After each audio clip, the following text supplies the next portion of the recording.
Henri Corbin was, as most or all of you are well aware, one of the past century's greatest interpreters of esoteric Islam. You will also be aware, however, that he was considerably more than this. The sages of whom he wrote with such learning and with such inspiring insight were not for him mere subjects for research. They were teachers from whom he, and through him, we, could learn, guides back into a kingdom to which we have lost the key. His interests, accordingly, extended to wherever the transcendent realities described by his Sufi or Shiite masters have been glimpsed or pursued, in the East or in the West, long ago or in more recent times. It is in these terms that we can understand Corbin's interest in the Grail, which came to occupy an increasingly prominent place in his thought in the course of the last 14 years of his life. Corbin regarded the Grail legend as representing, in the West, something comparable to the Shiite esotericism of Iran. As a part of European literature, it belonged to the cultural background of his French readers in a way that Islam did not, even though traditionally minded Iranians could, for their part, find that various of the Grail romances, as he put it, seem indeed to speak the same language as their own.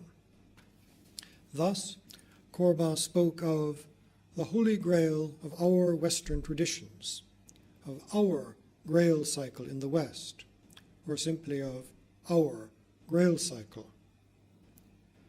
Corbin believed that the Grail legends enshrine a mystery of supreme importance. He wrote that the esoteric theme of our Grail cycle encloses, perhaps, the secret of the truly Western spiritual tradition, and spoke of the cycle where the West perhaps deposited its most profound mystical secret when men had become incapable of sustaining it.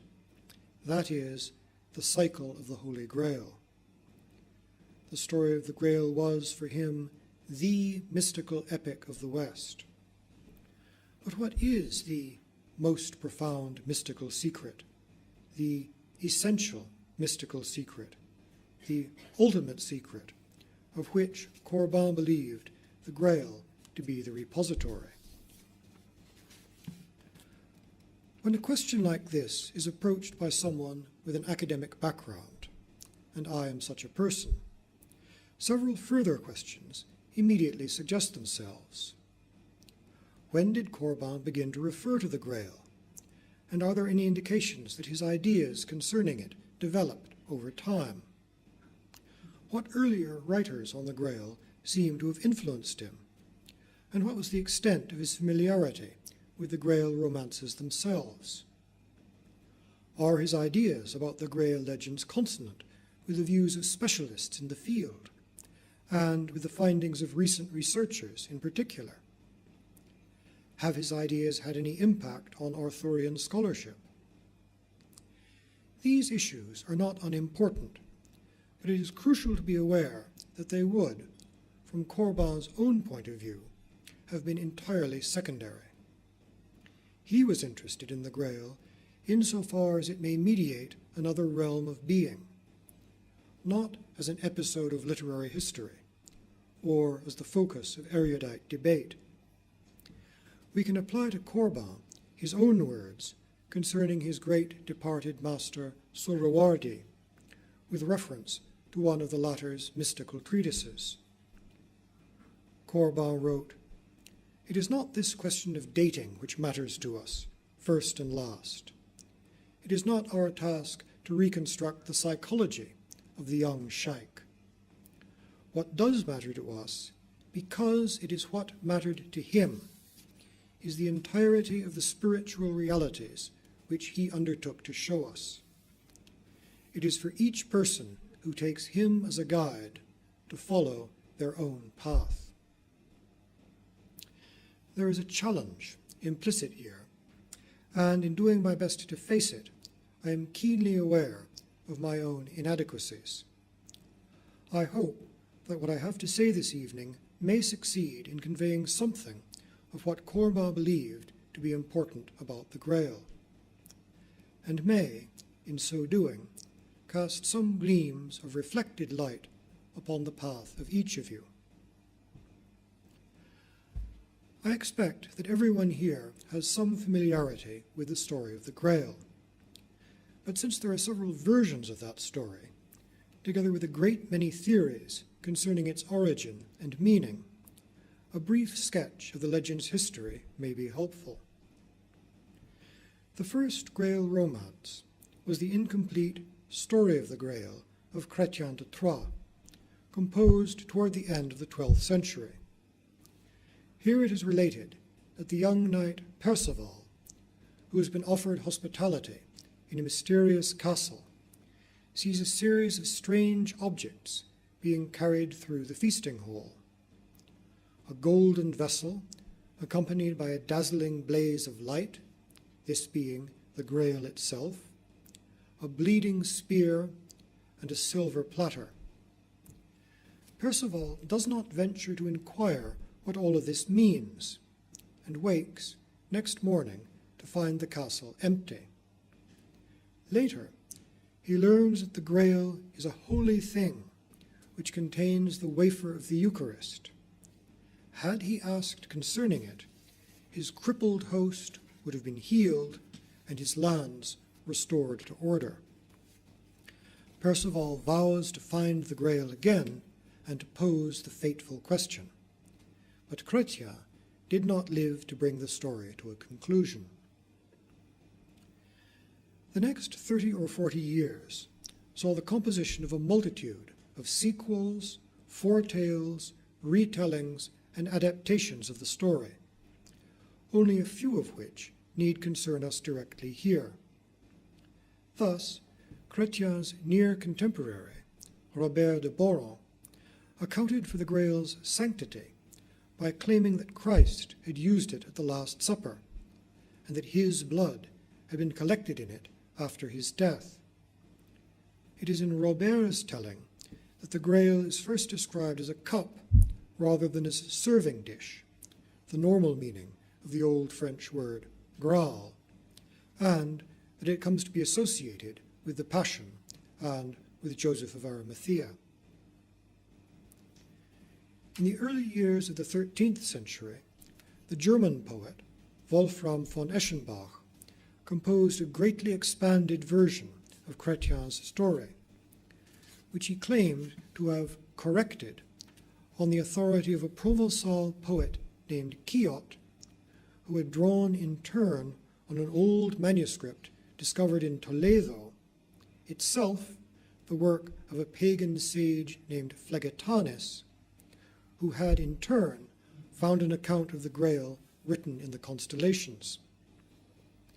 Wolfram's Parsifal, Parsifal being the German form of Perceval's name, is a work of extraordinary imaginative vitality, which portrays the Grail as a magical stone brought to the earth by angels and guarded by a secret order of knights in a fortress hidden in the wilderness. The Parsifal inspired other German Grail narratives, in which the Grail is said to have been taken away at last into India and the fabulous empire of Prester John. There were also further developments in France. The introduction of the Grail, regarded as a relic of Christ's Passion, into the chivalrous world of Arthur's Round Table, served as an occasion for reflecting on the tension between the Christian ideal of ascetic sanctity and the knightly ethos of courtly love. Perceval, portrayed by Chrétien and Wolfram as a lover and husband, is in other versions made to remain celibate even in marriage, or to end his days as a hermit. Eventually, in the prose romance The Quest of the Holy Grail, his place as ultimate Grail knight is taken by the virginal Galahad. In the quest, Galahad and his companions journey to the mysterious city of Saras in the vicinity of Egypt, where Galahad dies after beholding ineffable mysteries within the Grail. The Grail itself is taken up into heaven, never again to be seen by mortals, and Arthur's kingdom, of which the Grail quest had been the undoing, collapses amid catastrophe.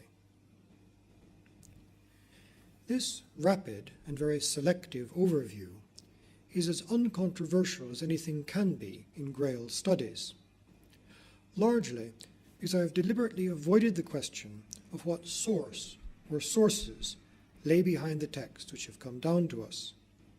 Here, there are a myriad conflicting opinions, the mere enumeration of which would outstrip the limits assigned to this talk.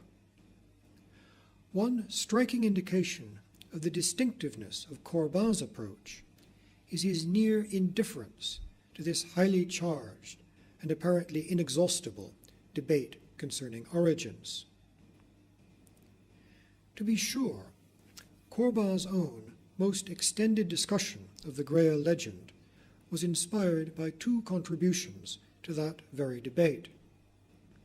These were, first, the arguments of Henry and René Kahane that several elements in Wolfram's Parsifal and the word Grail itself derive ultimately from the corpus of writings associated with the legendary sage Hermes Trismegistus, and second, the even more speculative and considerably obscurer contention of Sir Jahangir Koyaji that analogies in the Grail legends with aspects of Iranian epic tradition could be explained by the exposure of Celts to the Mithraic mysteries, whether in Roman Britain or in the Celtic territory of Galatia in Asia Minor. But Corbin, although his familiarity with both Hermetic thought and Iranian legend inclined him to view these theories with sympathetic interest, did not see them as having any primary bearing on the question of the Grail's true origin, for the simple reason that this origin was, for him, not situated in historical time at all. This apparent paradox reflects concerns central to his thought.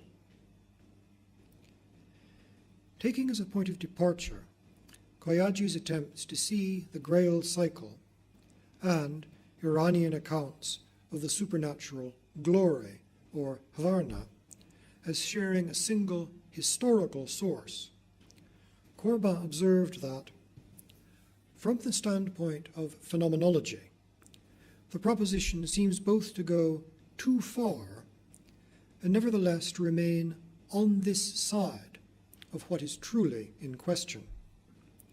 It goes too far because this theory of material identification is extremely vulnerable. At a stroke, we risk losing the benefit obtained from the analogies which it has brought to light.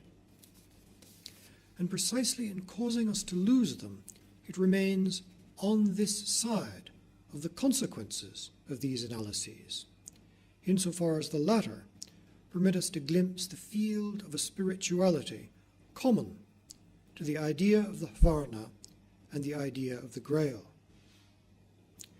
To doubt this material identification does not by any means entail a refusal to see the analogies which it brings to light, but it is necessary to valorize them in the fashion that they require.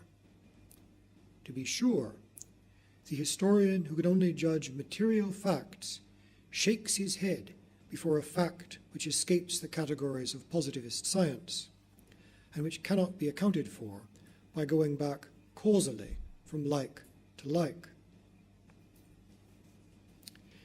Historical comparatism, in seeking to derive one phenomenon from another, or both from a third, runs the perpetual risk of flattening, or indeed of denigrating, its materials.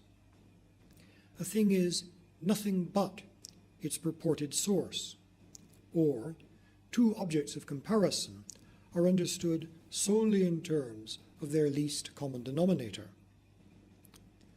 How far Corbin was removed from this perspective can be seen not only in such programmatic statements as that which I have just quoted, but also in those Grail texts which held the greatest significance for him.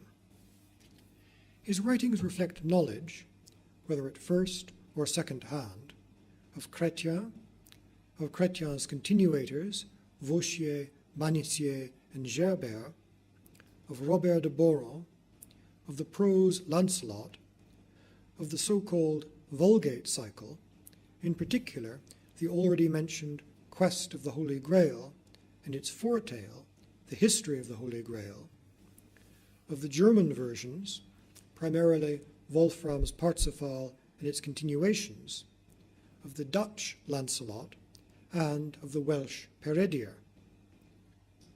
Apart from mentioning them, however, Corbin has next to nothing to say about the earliest Grail writers, such as Chrétien and Robert. Rather, he returns again and again to the Vulgate cycle romances, especially The Quest, and to the German branch of the legend, not only to Wolfram, but also, repeatedly, to passages from the later, younger Titorel and Lohengrin. Corbin is not the only scholar to have found such late versions particularly meaningful, a proceeding which has led one Arthurian expert to complain of analysis in which, as he puts it, it is not simply a matter of ignoring the existing chronology, but of replacing it by another. And a second, to pose the rhetorical question, why is it that the primitive myth only shows up in later narratives? Such an approach is indeed misguided in any inquiry which takes chronology as its framework, and which has the recovery of a primitive myth as its goal. But these were not the terms within which Corbin operated. For a clearer understanding of his stance, we can briefly consider two key Corbinian concepts: Jairo-history, defined by Tom Cheetham as events in the eternal time of the soul, and the recital, or initiatory narrative. For Corbin, the mere presence in medieval France of both Arthurian tales and legends of Christ's Passion cannot explain the emergence of such an epiphany as the Grail. The two bodies of narrative, he wrote, could have coexisted materially, in libraries, for example, in the Western world, without any knight ever departing in quest of the Grail revealed at the Last Supper, had the event of their encounter not taken place. Where and how? Sorowardi tells us of events which take place, that is to say, which have their place, in the imaginal realm of the Malakut. The spiritual event happens, in fact, elsewhere than in social history, literary history, the history of ideas, and so on.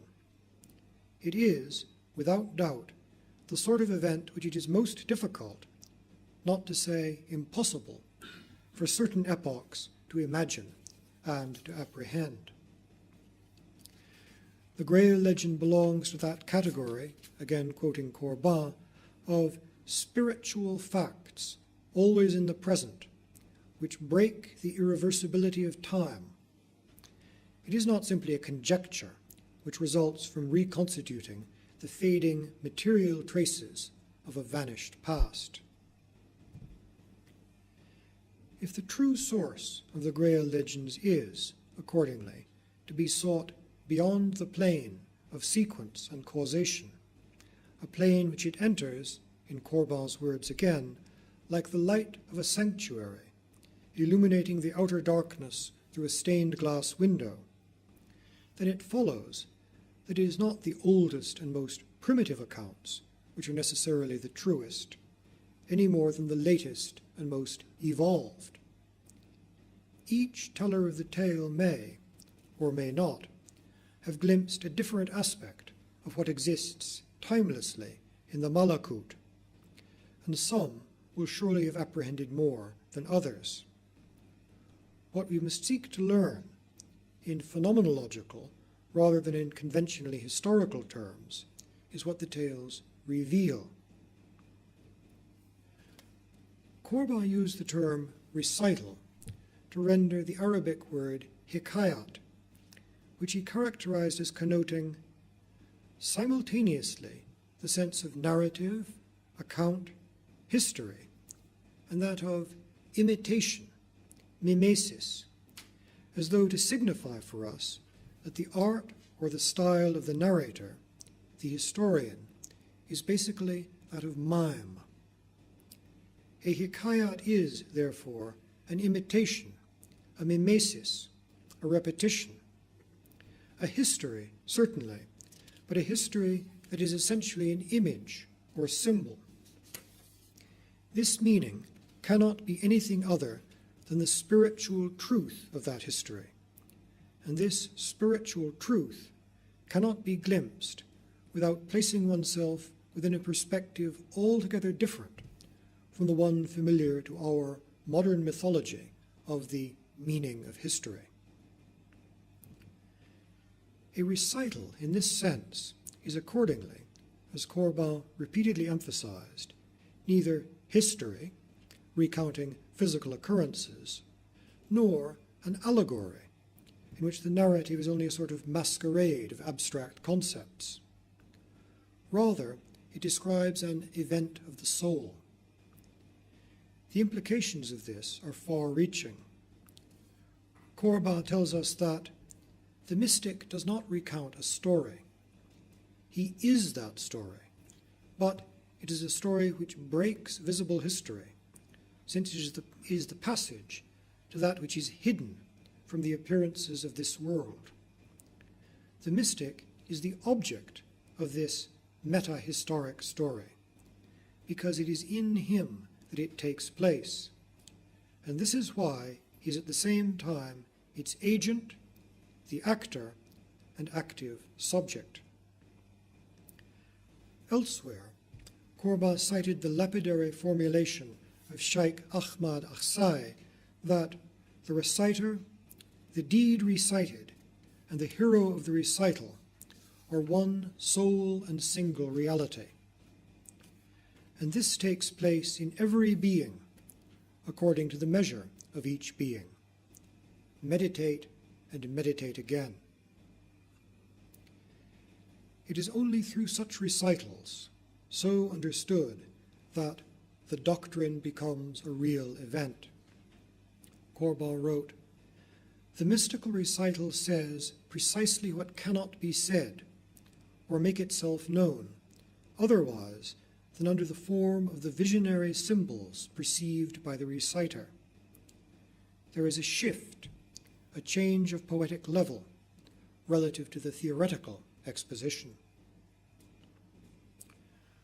Corbin devoted a long essay to the process by which heroic epic becomes mystical epic, oriented toward the spiritual dimension, and further studies to the initiatory recitals in which Avicenna and Suhrawardi expressed their experiences of the visionary realm. Esoteric Islam has preserved a tradition of understanding such narratives. We no longer have such a tradition in the West, but Corbin believed that recitals can be identified in the Western literatures as well. As examples, he cited the apocryphal text The Shepherd of Hermas, the Romance of the Rose, the Chemical Wedding of Christian Rosenkreutz, Wagner's Ring, and the Cycle of the Grail.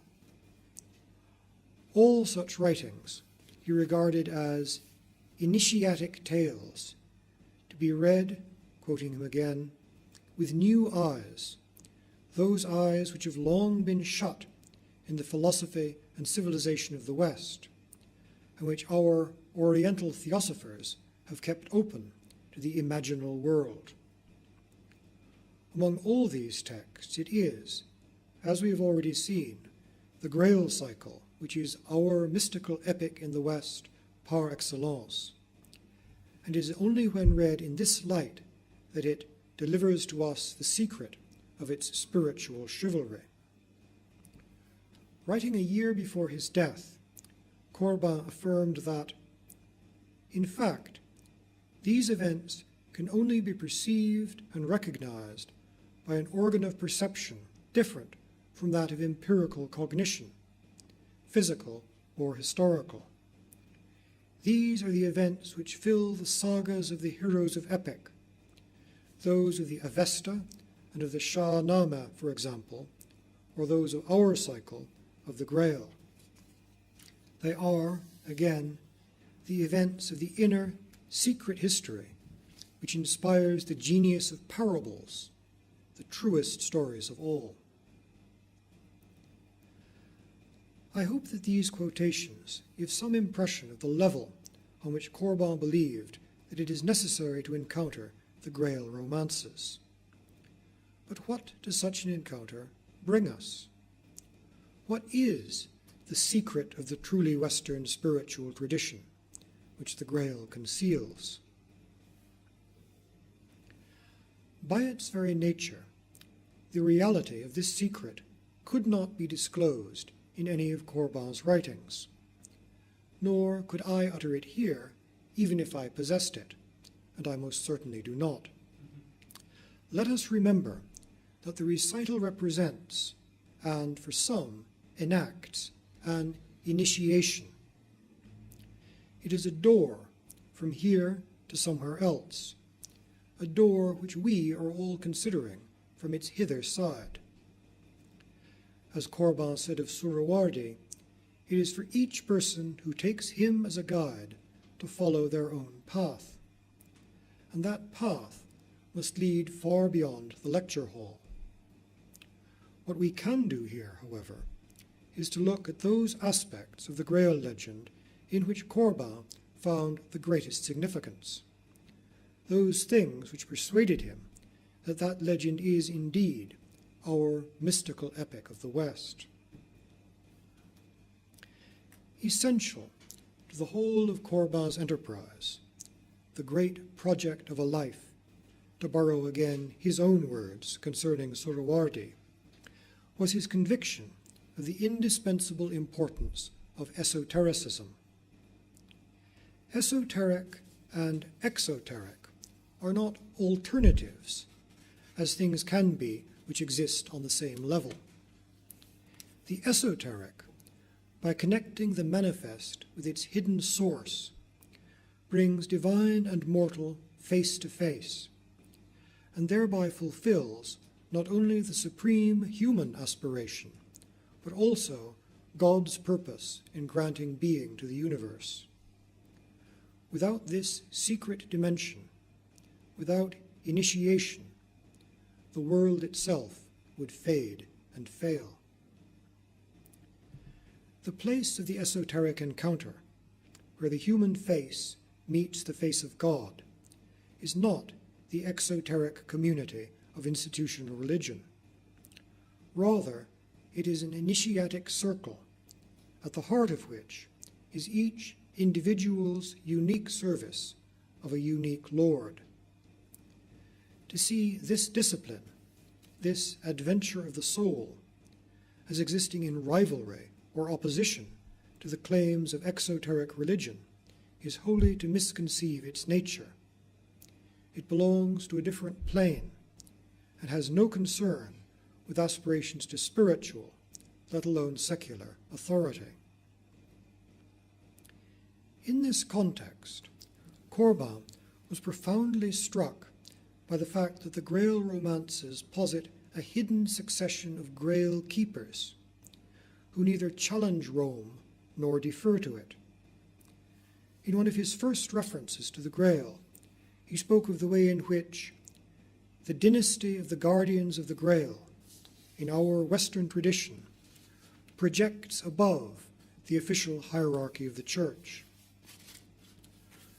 Corbin's ideas on this subject were strongly influenced by A.E. Waite's book, The Hidden Church of the Holy Grail, an influence which can be clearly seen in his repeated references, when speaking of the Grail, to the way of the secret church concealed in the secret shrine of the soul, to an ecclesia spiritualis, and to a hidden Johannine church transcending the Church of Peter.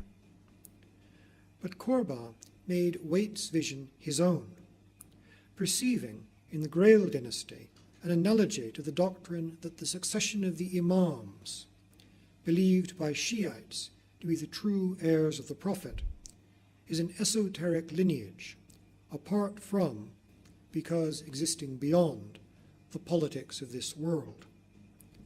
Thus, he could write that Parsifal Prester John is henceforth for the Johannine Church, the secret church of the Grail, the equivalent of the one whom Shiite Gnosis calls the celestial pole, the hidden Imam, summit of a spiritual hierarchy unknown to men. The human institution in which Corbin found the closest analogy to the mystical encounter was not priesthood, but knighthood, an initiatory order centering upon each individual's fealty to his lord, an intimate and reciprocated relationship of total dedication. To this corresponds what Corbin called spiritual chivalry, the soul's relationship to the angel of the face, the unmanifest Godhead's unique self-manifestation to each single being.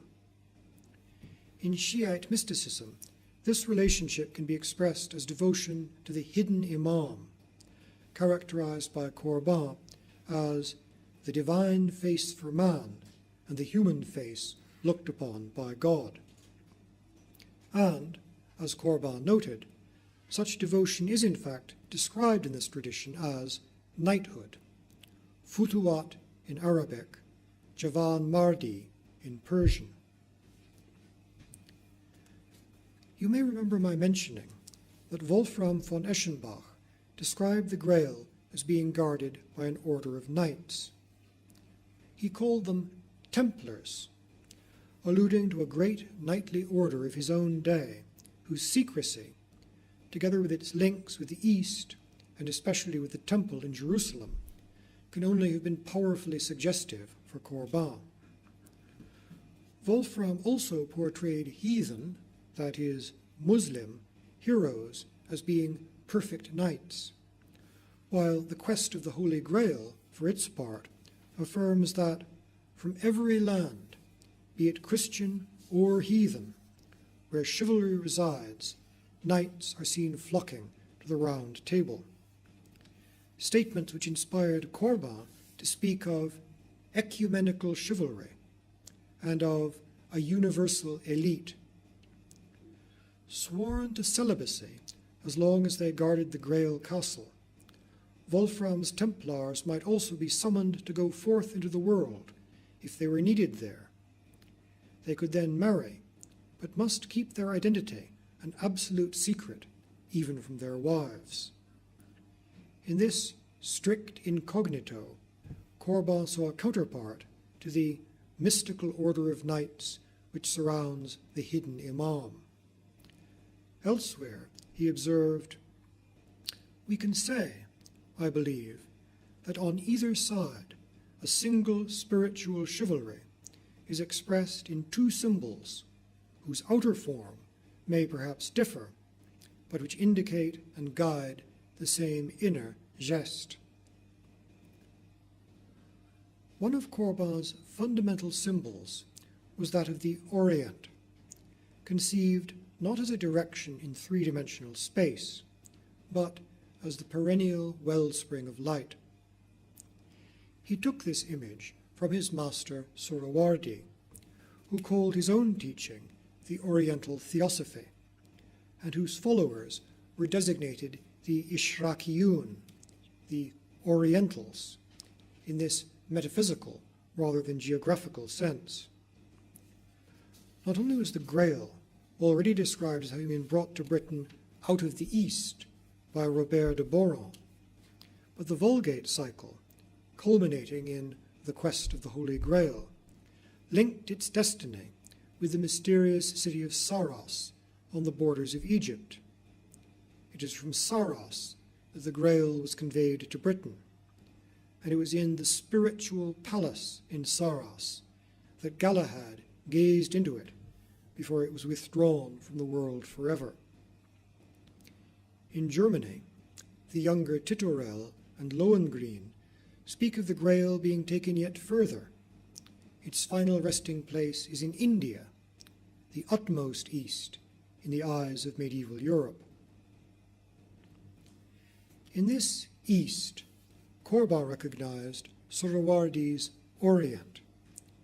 The spiritual palace in Saros is built, he said, in the invisible orient, the orient which is the soul, and the India of the Grail is that which Pseudo-Abdius situated at the edge of the world. It is an orient which, to use one of Corbin's favorite phrases, cannot be situated on our maps, an interworld that is self-sufficient, on the border between the Malakut and our world, at the same time quite close and very distant. Saras, he said, is a sister city of Hurkalia, one of the cities of Suhrawardi's imaginal land of nowhere. The quest of the Grail Knights leads to the same goal as that of the Ishrakiyun. As Corbin said, as Galahad shows us the direction of Saras, Suhrawardi's recital shows us the direction of the mountain of Gaf, the mountain which borders the world in Islamic symbolism. Nothing less and nothing other.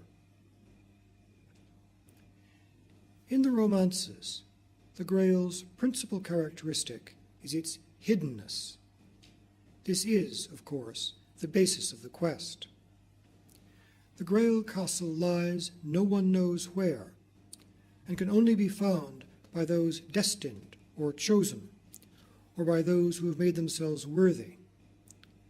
Even when one is in its presence, it is invisible to unbaptized or sinful eyes. And at the end, its withdrawal into the Orient, or into heaven, has removed it yet further from mortal gaze. As Corbin commented, whether one says that Parsifal conveys the Holy Grail into the Orient, or that it is conveyed by Galahad to Saras, whence it is taken up into heaven, the event signified is the same, for Orient and Saras are, like Hurkalia, places of the eighth climate, invisible to the senses of those who have not been baptized in the cup. This transfer is the transfiguration of the mystic, anticipating his personal eschatology. Here, too, Corbin found an analogy to the hidden imam of Shi'ism, whose occultation has taken him into a realm beyond the physical senses, although he may from time to time appear, unanticipated and usually unrecognized, to one or another of his devotees. For Corbin, indeed, the questions, where is the imam and where is the Grail, are only a single question, framed in varying terms. The imamate, he said, has been lifted from this world, just as, in our Western traditions, were the Grail and its guardian. That these two supreme symbols, Grail and Imam, abide in concealment is essential to their nature, a nature belonging to that level of being whose key, Corbin insisted, is esotericism. He said, this passage to the reality of the Malakut can be envisaged in many ways, as the celestial hand, which, in Saras, as it withdraws the Grail, renders it invisible to men, as the taking back of the Grail into the Orient. It is always the exodus out of a world subject to the laws of the exterior senses and to the physical, an exodus achieved through the fourth dimension. Thus, when Wolfram states that the Grail remains hidden to all ages, Corbin comments, "We know what he means. It is hidden to all eyes of the flesh." The epic of the Grail ends in occultation.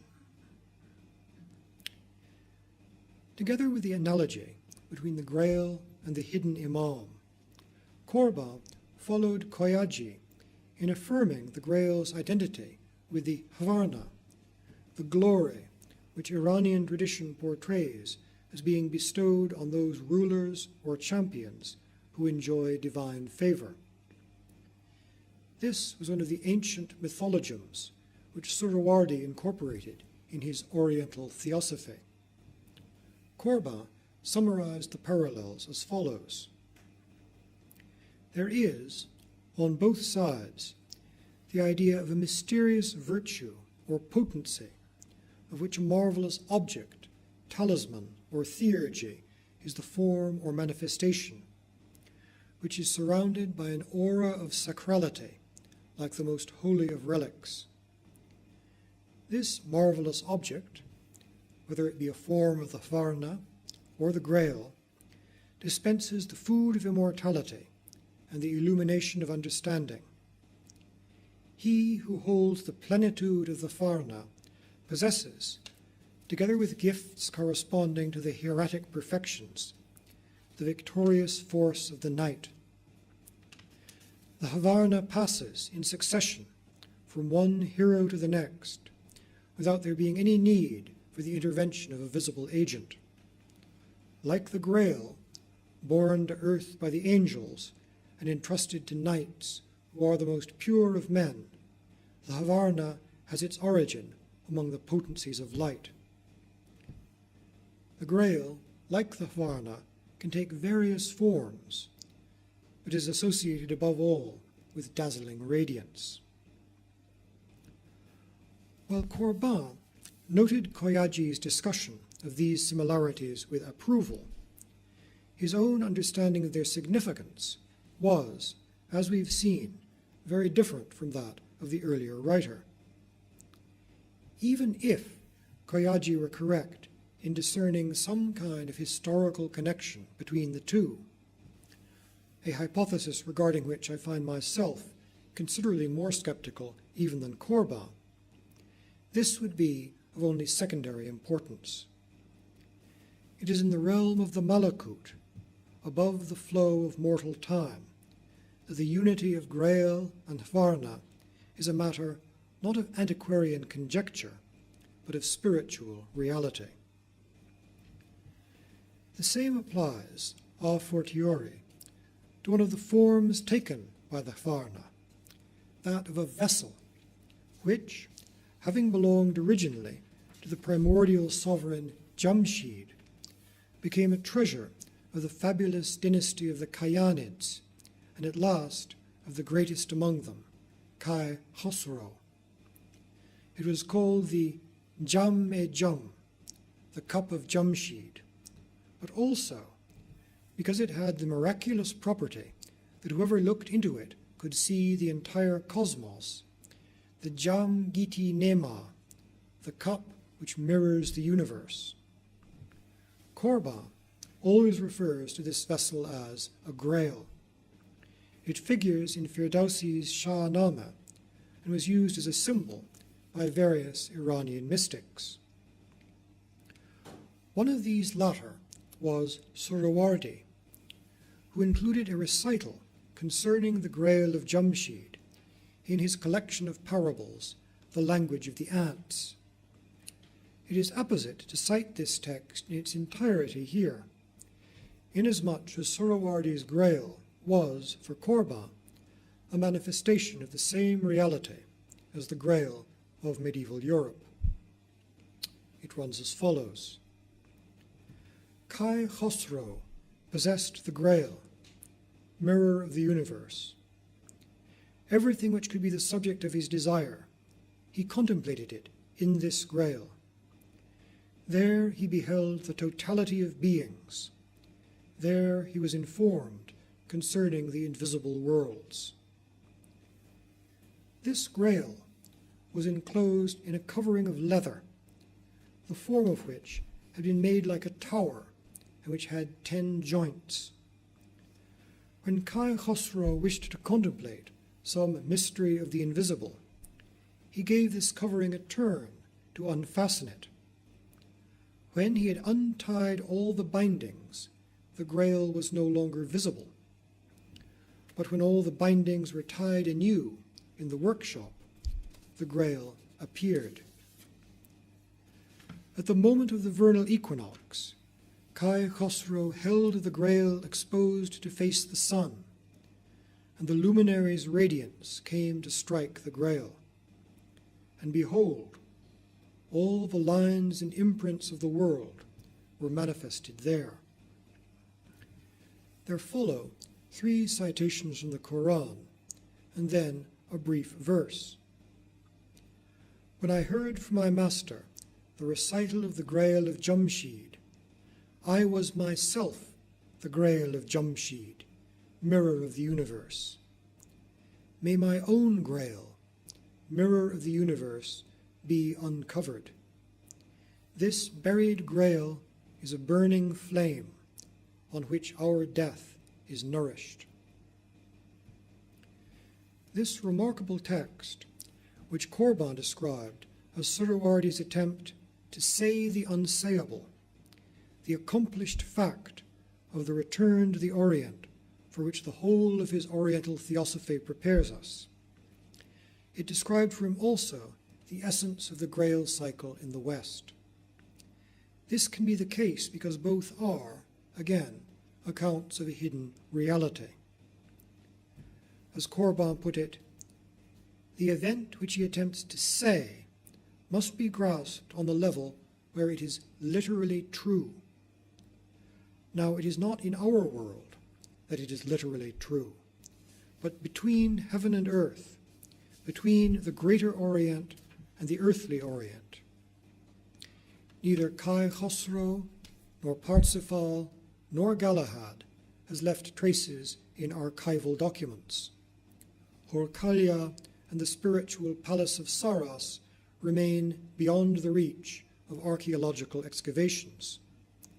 And for all that, the personages are not less real than those of history. The places of their deeds are not less real than the soil dug up by the archaeologist's pick. Corbin goes on to compare Kai Khosrow's vision of all things in his Grail with the account in The Quest of the Holy Grail of how it was given to Galahad in the spiritual palace of Saras to contemplate in the Grail the supreme divine mysteries. The resemblance between the 2 descriptions is indeed a striking one. Here are the words of the quest. He began to tremble very violently as soon as the mortal flesh began to gaze upon the spiritual things. Then Galahad held his hands up to heaven and said, Lord, I worship you and give thanks that you have fulfilled my desire, for now I see quite openly that which tongue could not describe nor heart conceive. Here I see the origin of valiant deeds and the cause of prowess. Here I see the marvels which exceed all other marvels. And since, fair sweet Lord, you have thus fulfilled my desire by permitting me to see that which I have always desired, I pray now that you will grant me, at this point, when I am in this great joy, to pass from this earthly life to the heavenly one. Galahad's prayer is granted almost immediately, and he dies in ecstasy. When Jairo-history holds his Grail up to the sun of the vernal equinox, this seems to be a clear counterpart of the return of the Grail to the Orient in the Western romances. But one of the most curious details in Suhrawardi's recital is the covering of leather with its 10 joints, which must be unfastened in order to gaze into the Grail. Corbin was clearly correct in understanding this as the physical body, with its 5 exterior and 5 interior senses. But what are we to make of the fact that the Grail is kept within the leather covering? Only one interpretation seems possible, and it is given by Suhrawardi's older contemporary, Ruzbihan Bakli Shirazi. This Grail which shows the universe, it is myself. Suhrawardi too, as we have seen, says that I was myself the Grail of Jamshid, mirror of the universe. For Corbin, the same was true of the Grail of the West. He could see, he said, the quest to encounter this celestial self, ce moi céleste, as one of the hidden meanings of our epic of the Holy Grail. And he could speak of the return of beings to their true being, which is the same Grail. Is this, then, the secret of the Grail after all? There is a sense in which I could say, yes, but even in doing so, I feel the words dead on my tongue. For words is all they are, the verbal enunciation of a piece of doctrine. Tawil, the Shiite hermeneutic espoused by Corbin, connects symbols not with mental concepts, but with the spiritual realm which is their origin. In his own words, let there be no mistake. It is not a question of merely deriving the imaginal event or the living vision from certain abstract theoretical data. That would be to turn the back on the Orient. The event of the soul is itself first of all, the Tawil which, by leading the theoretical data back to the Orient, renders them true. And there, preeminently, is the phenomenon of the hikayat, of the recital, which is at the same time history and imitation. History, because it is the imitation of a higher world, and an imitation which is its image. Here, too, the noetic function of the image and imaginative perception will appear as decisive. At the same time, the reciter, the historian, can no longer be regarded as irresponsible, isolated from the facts of the recital. For their part, the hearer or reader only realize its meaning on condition that this tawil, this hermeneutic, is accomplished in themselves. To find the celestial self, it is necessary to transform the quotidian self, to transform it so utterly that it may be said to be destroyed. This is the application of the first of the passages from the Quran, which, as I have mentioned, Suhrawardi attached to his Grail recital. He translated it as follows: when the earth is spread out flat, when it rejects that which is in it and remains empty, when it turns its ear to its Lord and becomes worthy of him, behold, you will meet him. Sheikh Ahmad Akhsai was evidently referring to this image of the flattened earth when he warned that the mystical recital does not take on reality until the mountain of one's own egoism has been abolished. This has always been the path of the mystic, the most difficult thing in the world, and surely impossible if we did not already belong with our truest being to that other realm which calls out to us.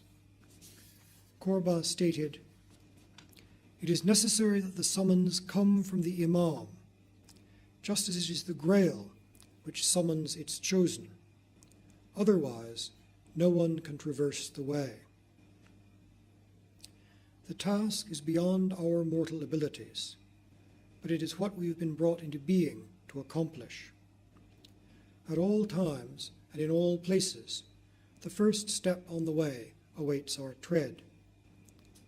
A few months before his own departure, Corbin wrote that the world in which the Grail is occulted is still visible to the eyes of fire, and that is why there will always be secret Knights Templar who pursue the quest for the Grail.